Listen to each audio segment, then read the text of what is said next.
Slave culture in Islamic societies is the subject we will be addressing because it is crucial and fundamental to the making of laws and the evolution of human civilization as it ought to be the world over, but more specifically, it is a crying need within the Islamic societies of our day and age. Both slavery and the view of Islam on the subject are extremely powerful and interesting topics. And we need to take cognizance of where we stand, where we are coming from, and where we ought to head. Slavery has a recorded history of as way back as the Shang dynasty in China, in the periods of between, I think, 18th and 12th centuries BC before Christ. But notwithstanding the legal definition around which slavery is recognized is the ownership of humans by another, where the status, the legal status is considered equal to chattel, furniture, or a movable asset.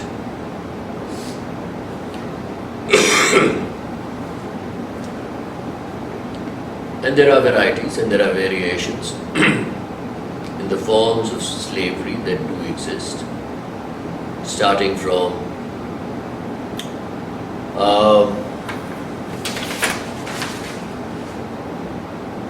bondage, servitude, subjugation, human trafficking, forced labor, bonded labor, child slavery, descent-based slavery, debt bondage, early marriage, sexual slavery, and slavery for the support of supply chains, both for narcotics, agriculture, mining, and exploitation of man by man is primarily the end purpose. Of course, we have to recognize that the inevitable reason at the core of this particular social disability, this excess, is based on economic gain, or for the purposes of economic gain, that such a particular phenomenon does exist and has existed in time. Slavery has evolved from the crude form as it used to be, with slave markets, people being taken captive and being made to die socially, which in effect means that they could not have relatives, they could not associate themselves socially to any clan, religion, purpose. They had to completely surrender for their labor to another. So that was the crude form, and it has evolved since. And it is manifest today in the modern times in the form of economic enslavement, primarily and very deceptively through the instruments of debt. And this is where slavery has originated, and this is where slavery has come to. And Islamic societies were no exceptions to this, be it the Ottoman Empire or be it Sakud. They are both guilty of being referred to as slave-oriented social orders. Today, after about 18 million people had been transported into what is Western America, Northern America, I beg your pardon,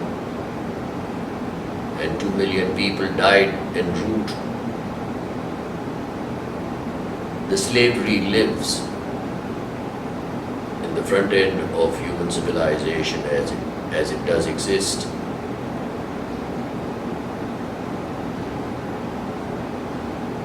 And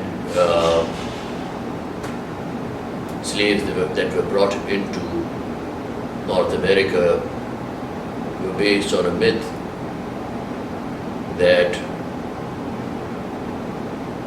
the white are superior and the black are inferior. So there have been reasons, more than one, apart from racial supremacy. There have been reasons which have been attributed for taking people in as slaves based on religion, based on cultures, based on social orders, based on beliefs. Like, if you go into the Hindu caste system, it is also a form of descent-based slavery which does exist. And if you take Islam, then it is also, Islamic societies also kept practicing this form of servitude for their populations. And this was in denial, in clear denial of the message of Islam. So this being the history and the current situation on the subject of slavery, I am forced to, or I am encouraged to view it from the philosophical perspective as well, where one can easily say that all who exist on the planet are subject to slavery in one form or the other in this day and age.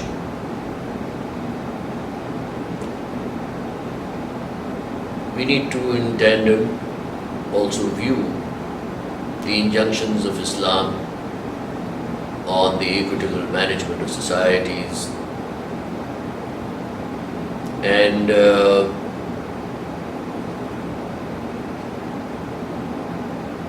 by the thoughts presented by Islamic philosophers and theologists. Society, human society, is in effect the manifestation of the Creator, the deity of worship, Allah,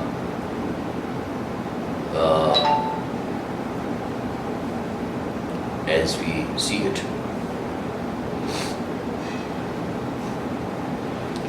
Now, if that be the case,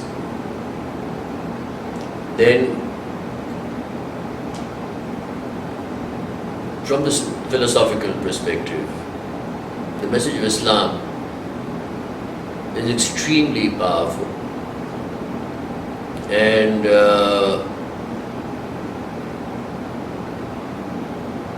it establishes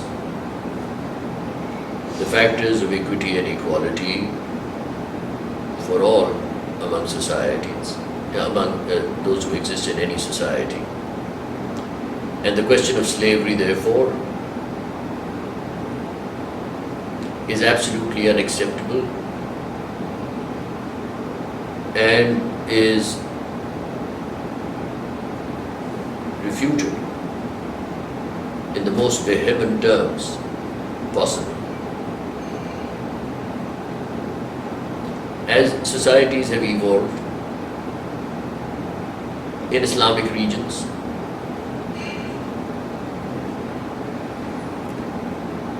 this factor of enslavement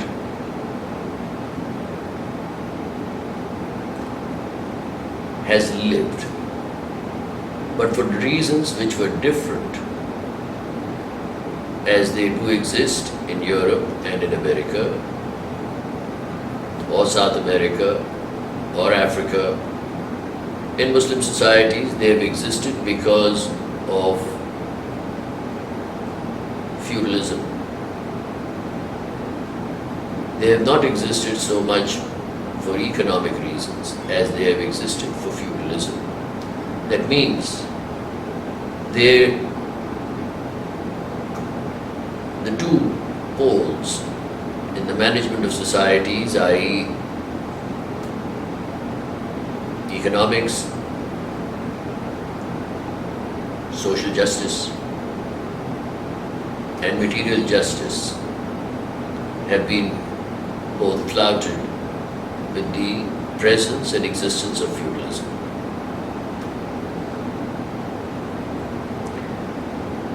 What feudalism has done is has blocked the equality of opportunity, primarily for subsistence, education, and opportunity. And they have leaned very heavily on another segment of society which has no place in Islam, and that is by the creation of clergy to ratify the excesses of law or transgression of law in Islam.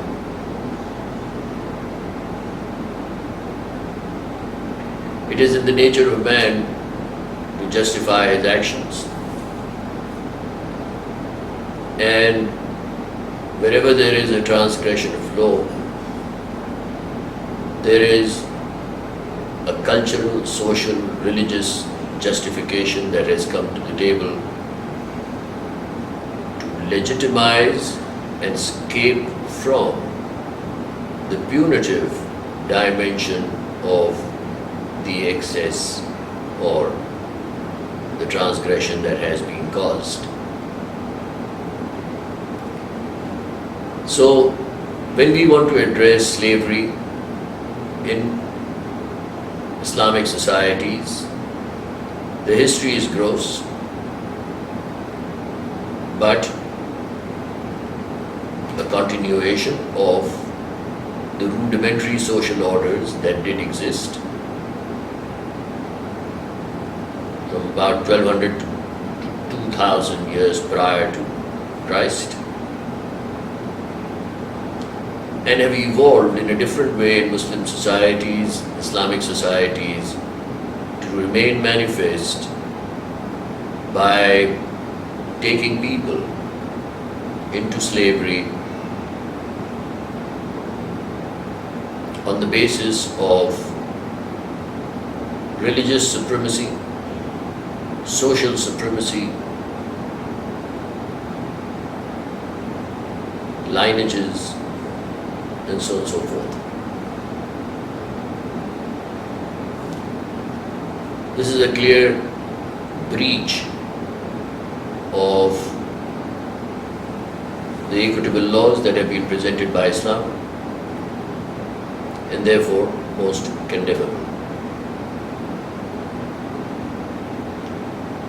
We have to also view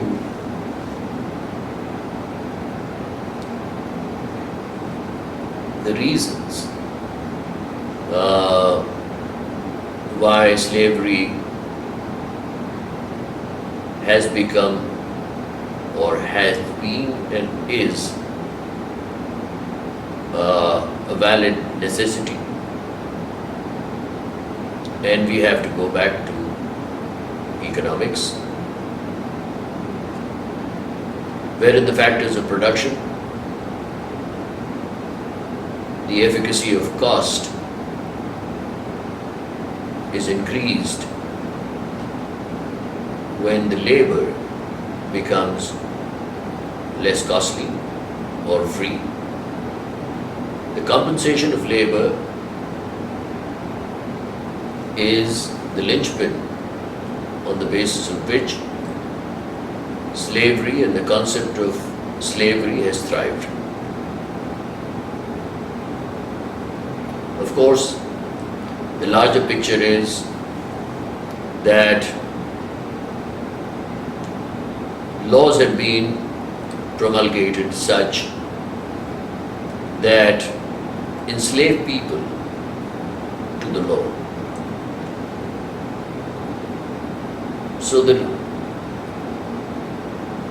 the actual culprits are behind a screen. They have a screen ahead of them that we are not taking anybody, we are not enslaving anybody. But the law is. The law warrants that they be what they are. And there is a term which is referred to as serfs.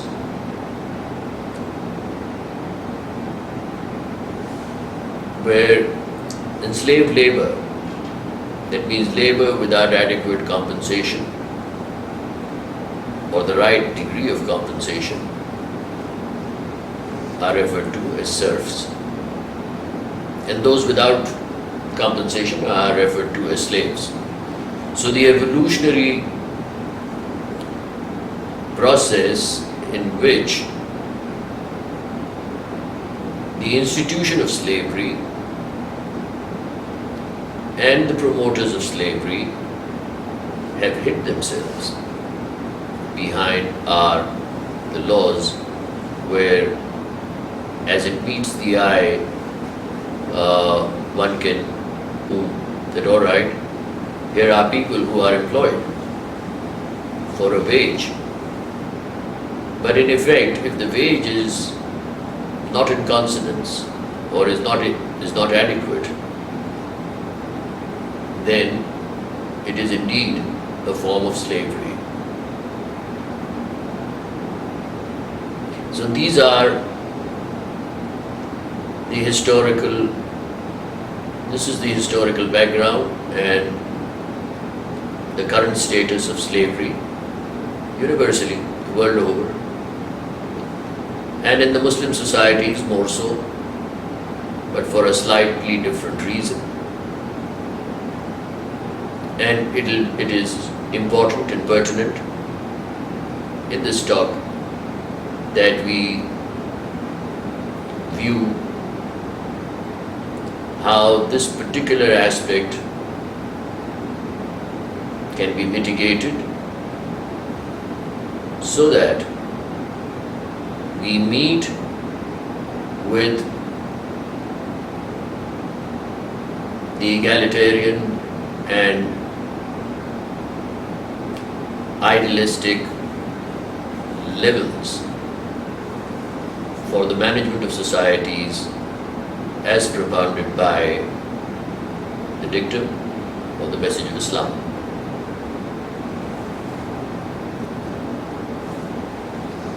A few things are very, very fundamental.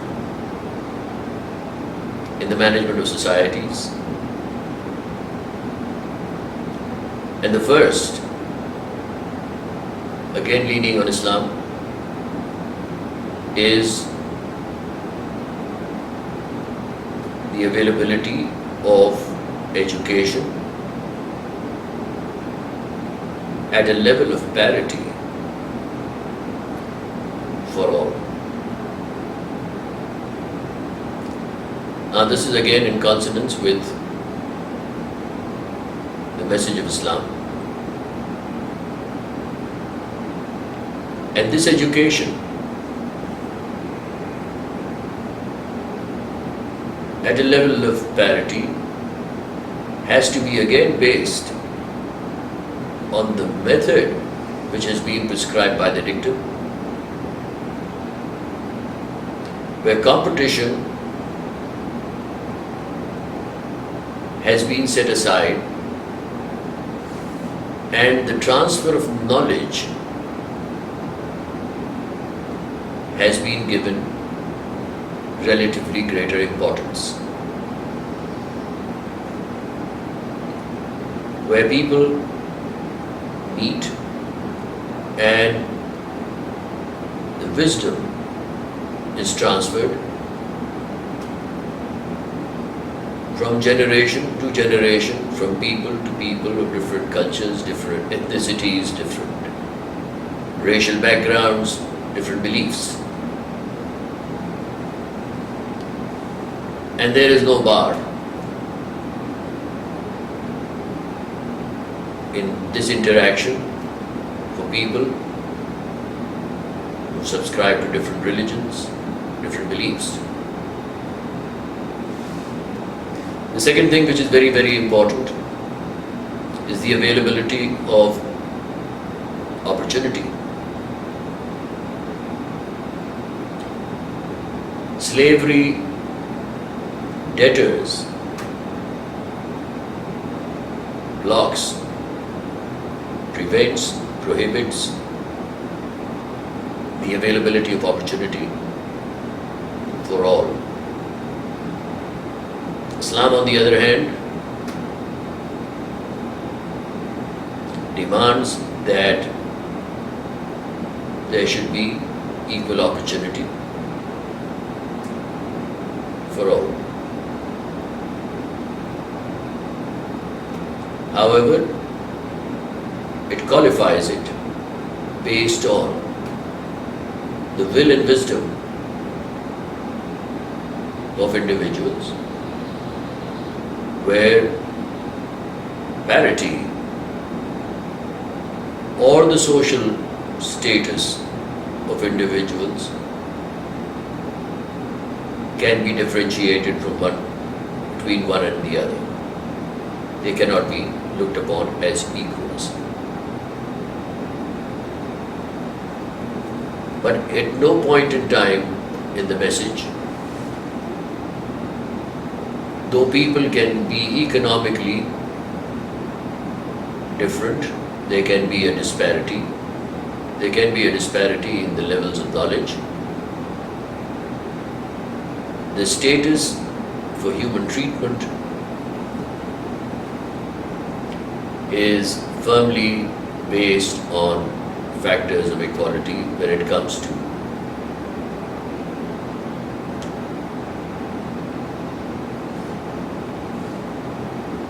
all factors of subsistence, particularly the factors of education, opportunity, healthcare, the like.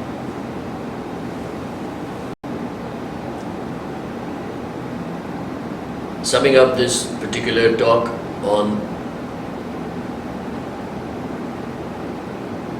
slavery in Muslim societies, we need to understand the history of slavery. We need to understand the current status of slavery. We need to understand the level of guilt that does exist in Muslim societies for not having followed the dictum of Allah as is manifest. And the purpose is simple.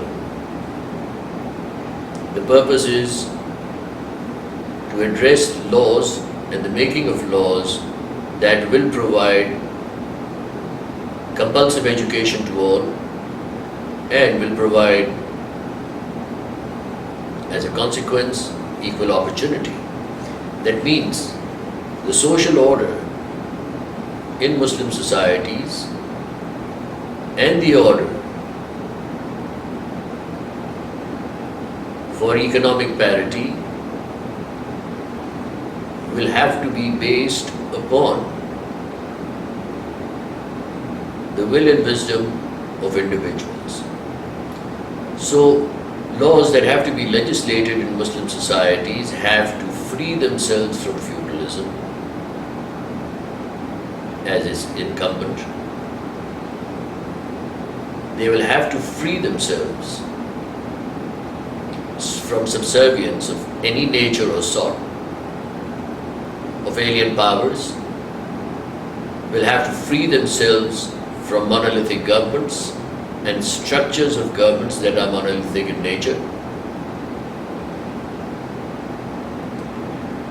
and will have to re-energize their societies by doing away with all legal forms of slavery that do exist on the planet even today. There cannot be bonded labor. There cannot be inadequate compensation of labor. There cannot be labor which has been taken captive with or without compensation. And there cannot be people who are deprived of education and the opportunities that their wisdom and their extent of labor will bring to them. So when we view a government in an Islamic society, we are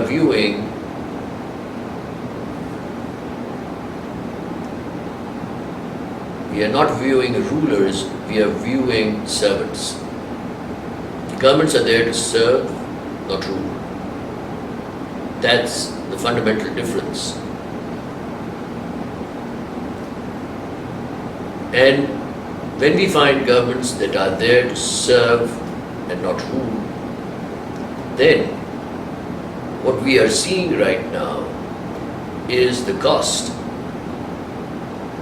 of being able to support a population for the fundamentals of their subsistence.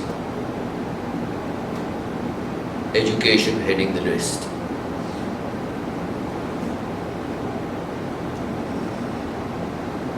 This particular requirement has been thwarted by the current economic world order, and this is completely against the grain of the message of Islam.